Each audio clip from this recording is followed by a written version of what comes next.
In a realm of eternal night, where stars twinkled like fireflies in a jar, there lived a boy named Migo. Migo was as curious as a cat and as adventurous as a pirate. His home was Whizzlepuff Woods, a place where trees whispered secrets and the moonlight danced on the dew-kissed leaves. Migo had a group of friends who were as mischievous as he was, and they had a plan to pull off the ultimate prank on their strict school principal, Mrs. Grumblefuss. Migo's best friend was a girl named Brian.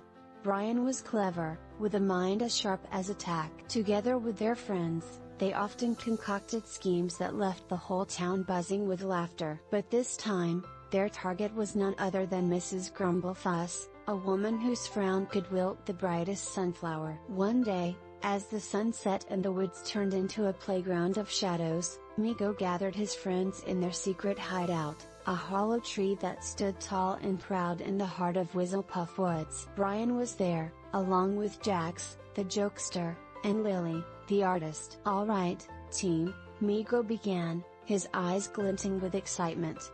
"It's time to make Mrs. Grumblefuss smile, or at least try to." Brian grinned. "We'll need something big, something she'll never forget." The plan was simple yet daring. They would fill Mrs. Grumblefuss's office with balloons, each with a funny message. But first, they had to sneak into the school after hours. The night was perfect for a prank. The moon was a silver coin in the sky, and the air was filled with the scent of adventure. Migo and his friends tiptoed through the halls of their school, their giggles echoing like a chorus of mischievous elves. They reached Mrs. Grumblefuss's office and got to work, inflating balloons and scribbling silly notes. "You're as sweet as a lemon," wrote Jax on one. "Smile, it's free," penned Lily on another. But just as they were about to finish, disaster struck. A loud sneeze echoed through the halls. Jax had inhaled too much balloon dust. The noise was enough to wake the sleeping school janitor, Mr. Snorebottom, who was known for his impeccable hearing. Panic ensued as Mr. Snorebottom's footsteps approached.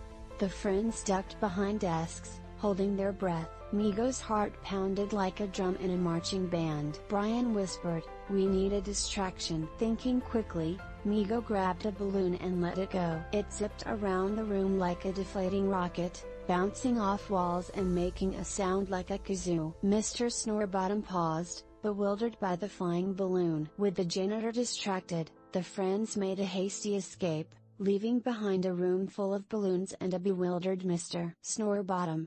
They ran through the halls, laughter bubbling up like a fizzy soda. The next morning, the school buzzed with excitement. Mrs. Grumblefuss arrived to find her office transformed into a colorful balloon wonderland. At first, her frown deepened, but as she read the notes, a smile crept onto her face, a rare sight indeed. The prank was a success, and Migo and his friends were the heroes of the day.